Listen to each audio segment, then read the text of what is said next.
l'inflation, on a eu trois fois plus d'argent en 20 ans qu'en 40 ans. Donc, on n'a jamais été aussi riche que les 2 dernières décennies. Il y avait de quoi amorcer le développement de l'Afrique tout entière. Mais dans un pays sous-développé et sous-géré, l'argent, si vous en avez trop et vous êtes mal organisé, mal structuré, vous allez le dépenser à 90% en corruption, vol, malfaçon, malversation. C'est ce que disait un ancien professeur que j'avais à Los Angeles qui s'appelait Peter Drucker. Il nous disait toujours, Peter Drucker, c'est des gens qui ne le connaissent pas, c'est l'homme qui a inventé le management. C'est le gourou du management. Il nous disait toujours, il n'y a pas de pays sous-développés, il n'y a que des pays mal gérés. Parce que si un pays était bien géré, il n'y a pas de plus pauvre que la Corée du Sud. Ils importent tout. Ils importent le fer, l'amiante, le bauxite, le pétrole, le gaz, tout. Et ils sont la 13e superpuissance économique mondiale. Qu'est-ce qu'ils ont? Ils ont l'intelligence, ils ont développé l'intelligence. Ils n'avaient pas d'argent, ils avaient emprunté de l'argent de l'Allemagne pour se développer. Surtout d'Allemagne, un peu d'autres pays aussi. Et donc, on avait des ressources énormes. Et on avait des économistes qui étaient victimes de l'économisme aussi. Parce que si on considère la situation en 2000, certes on avait un taux de chômage élevé, on avait une inflation moyenne, le taux de chômage était supérieur à 27%, les entreprises travaillaient à 45% de leur capacité. Les économistes ont tout de suite sauté sur la solution en disant nous sommes dans une situation keynésienne, on va faire des dépenses publiques et l'économie va bondir. Sauf que ces économistes-là ne savaient pas que la théorie keynésienne ne s'applique pas dans les pays du tiers-monde. Tout modèle économique soit s'applique sur une situation donnée, soit il ne s'applique pas. Ce qu'on appelle le transfert des modèles. Mais pour les étudiants ici qui sont avec nous, soyez rassurés, heureusement pour nous, que 98 ou 99% des modèles, des théories, etc., s'appliquent dans différents contextes. Ce qui est bien, sinon chaque pays aurait enseigné à sa manière l'économie et le management. Donc c'est pour ça qu'on vous enseigne les fameuses matrices McKinsey, le SWOT, etc. Pourquoi? Parce que ça s'applique. Mais malheureusement, de temps en temps, on tombe sur un modèle qui ne s'applique pas. C'est comme les gens qui ont fait du management ici, la plus fameuse théorie que l'on a s'appelle la DPO, la direction par objectif. Mais la direction par objectif, lorsqu'elle a été utilisée un peu partout dans le monde, elle a donné de bons résultats. Dans les pays du tiers-monde, elle a donné des résultats minables. Elle ne s'applique pas. Je ne vais pas aller dans le détail pour voir les hypothèses, pourquoi elle s'applique, elle ne s'applique pas, mais elle ne s'applique pas. Le keynésianisme ne s'applique pas dans les pays du tiers-monde. Or, sur la base de ça, nos économistes ont donné des recommandations très fausses au pouvoir politique, en disant, faites des fameux plans de développement et l'économie va aller toute seule vers la reprise. Ça a contenté les pouvoirs politiques dans leur stratégie. Et puisque si on dépensait beaucoup d'argent, et on va aller avec ça faire des routes, des autoroutes, etc., ça va en même temps nous permettre de donner beaucoup de projets à nos amis, à nos cousins, à nos voisins, aux gens qui nous soutiennent. Et en même temps, on va leur donner des projets, en même temps, on va leur donner des crédits. Et puis, on va distribuer donc beaucoup d'argent avec des critères politiques. Et puis, ces gens-là vont nous financer. Et bien, c'est une bonne chose. Avec ça, on va développer le pays. Et en même temps, on va contenter les amis, on va faire durer notre pouvoir.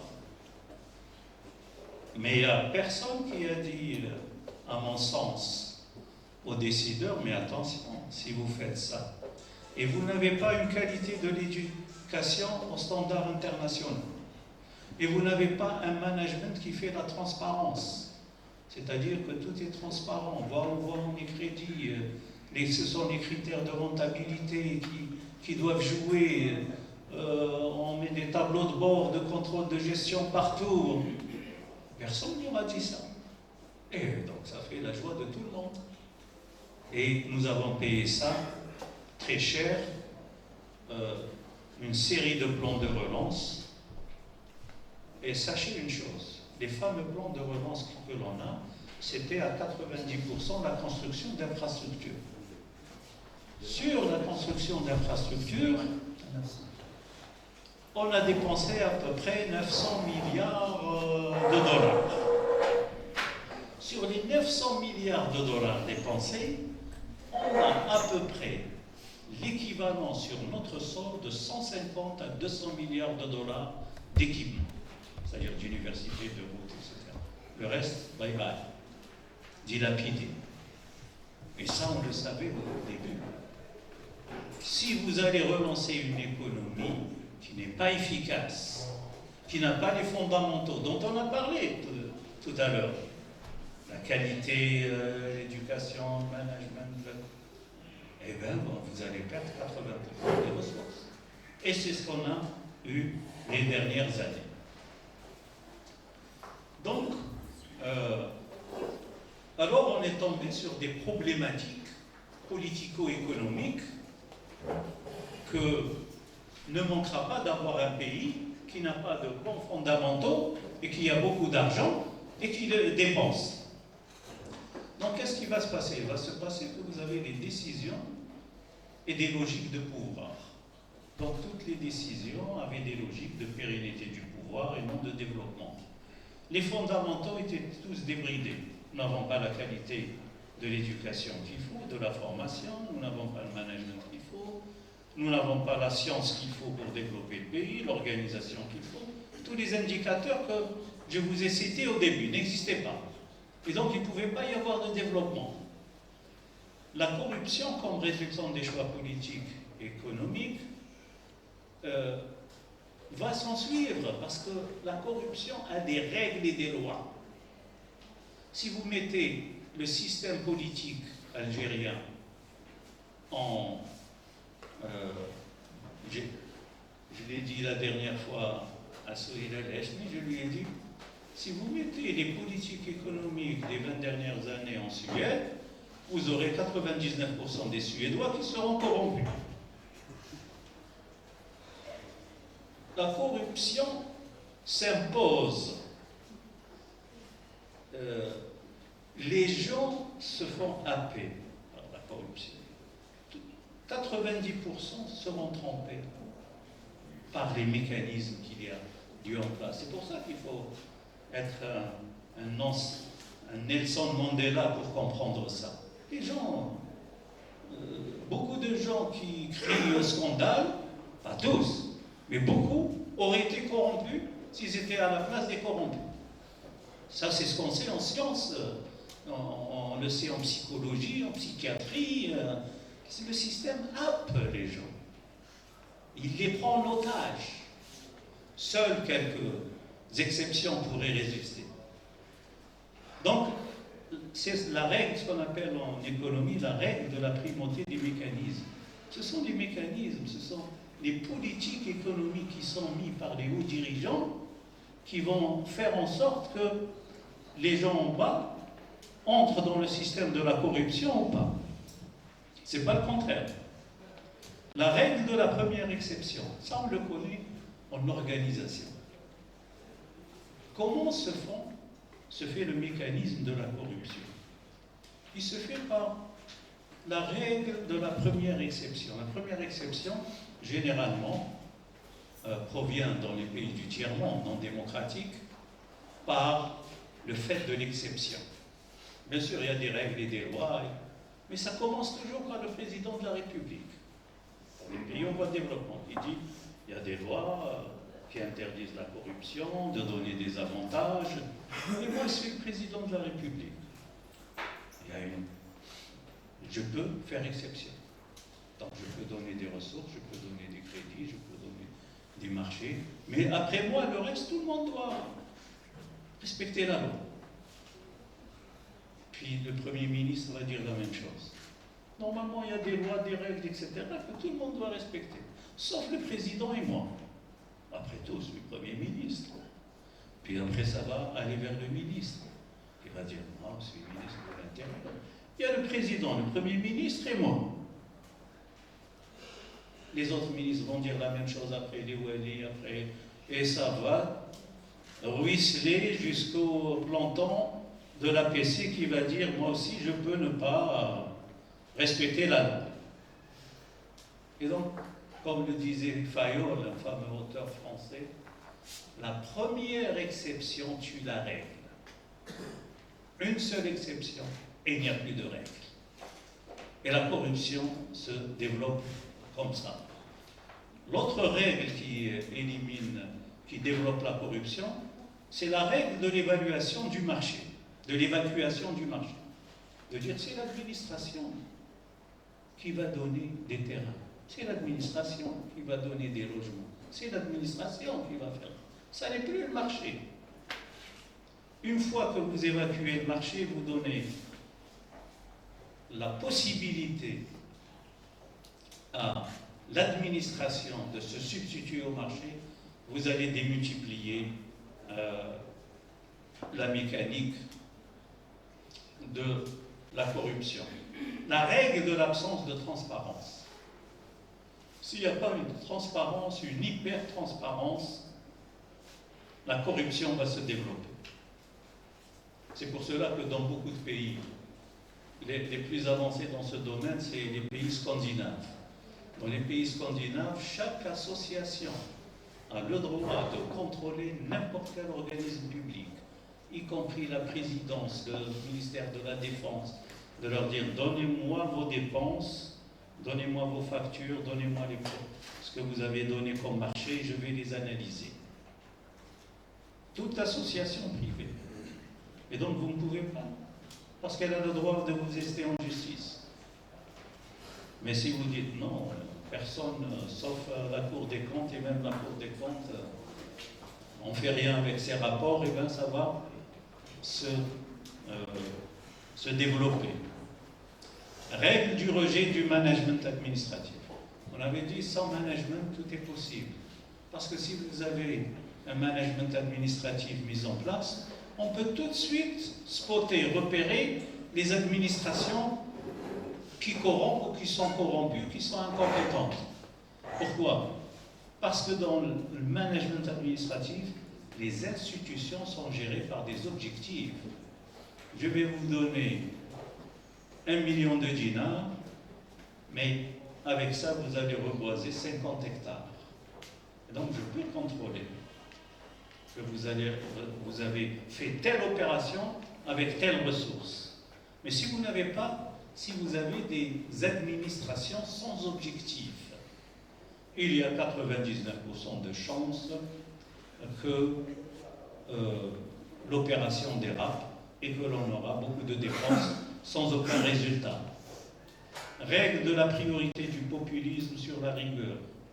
Bon, populisme, c'est bien faire pour le maximum, mais avec beaucoup de ressources en dilapidation, et donc on n'a pas des standardisations de dépenses en fonction de résultats que l'on obtient en termes d'avantages que l'on donne aux gens.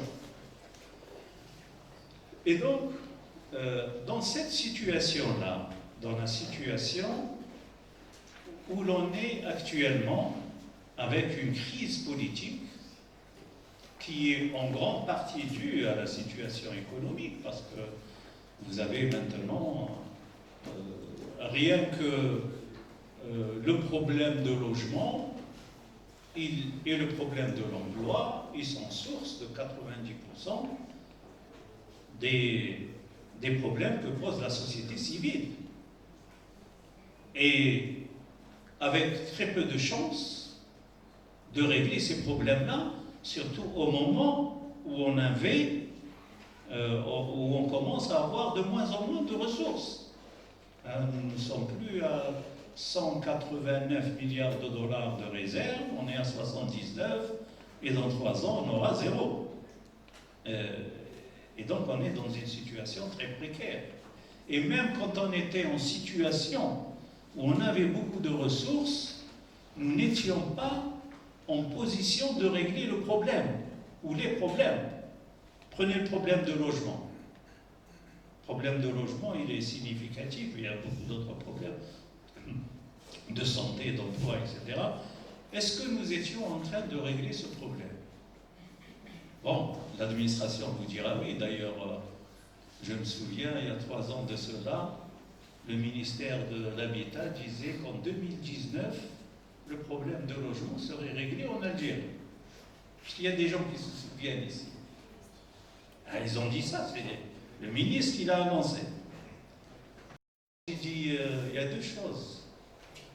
Soit il a raison, et s'il a raison, l'arithmétique est fausse. Pourquoi l'arithmétique est fausse? Parce que vous faites une simple analyse d'écoliers. Chaque année, l'Algérie construit 180 000 logements. À l'époque, on avait beaucoup d'argent, on injectait pour créer les fameux millions de logements par plan. Mais chaque année, vous avez 350 000 mariages. Vous avez 250 000 logements qui deviennent inhabitables dans le stock de logements. Et vous avez un stock de 5 millions de logements qui manquent encore. Si vous faites le total, vous trouvez qu'il faut construire 800 000 logements par an sur 25 ans pour régler le problème. Or, chaque année, on construit l'offre et la demande qu'on vous apprend ici à l'université. L'offre, elle augmente de 180 000. La demande de 800 000. Et on est en train de régler le problème. Et on va le régler en 3 ans. Voilà. Et donc, la situation devient explosive partout, dans tous les secteurs. Et c'était l'une des raisons, pas la seule, mais l'une des raisons qui a fait que les gens souffraient, étaient dans un désarroi extraordinaire, et donc il fallait faire autre chose, en plus du fait du 5e mandat qui était, nous étions devenus la risée de tous les pays de la planète. Et donc, maintenant, on est en situation de crise politique. Comment régler cette crise politique? Je ne suis pas un chercheur en sciences politiques, mais le peu de choses que j'ai lues sur les transitions politiques m'ont amené à dire que c'est un point de vue personnel qui peut être très faux, parce que je ne suis pas, comme je vous l'ai dit, un chercheur, je ne suis pas docteur en sciences politiques, mais je connais mon métier en sciences économiques, je le maîtrise bien, je le pense. Sciences politiques, c'est autre chose.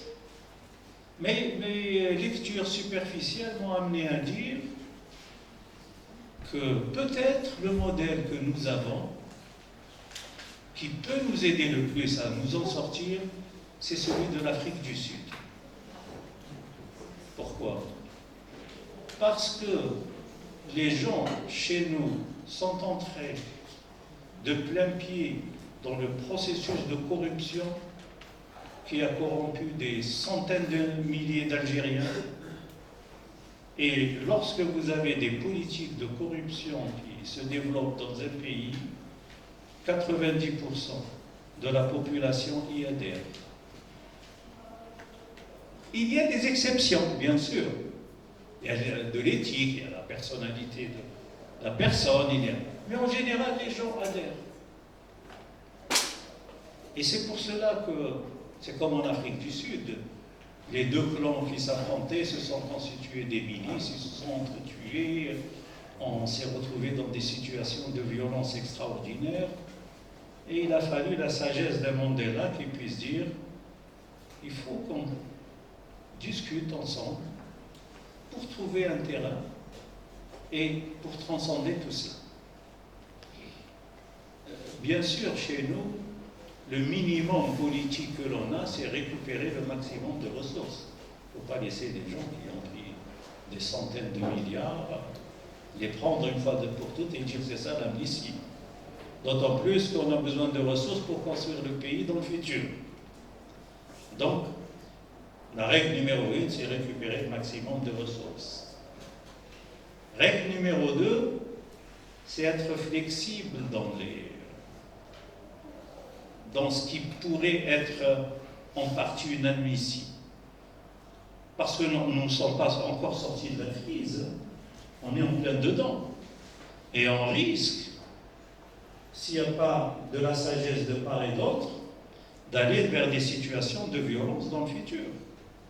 On n'est pas encore sorti de l'auberge.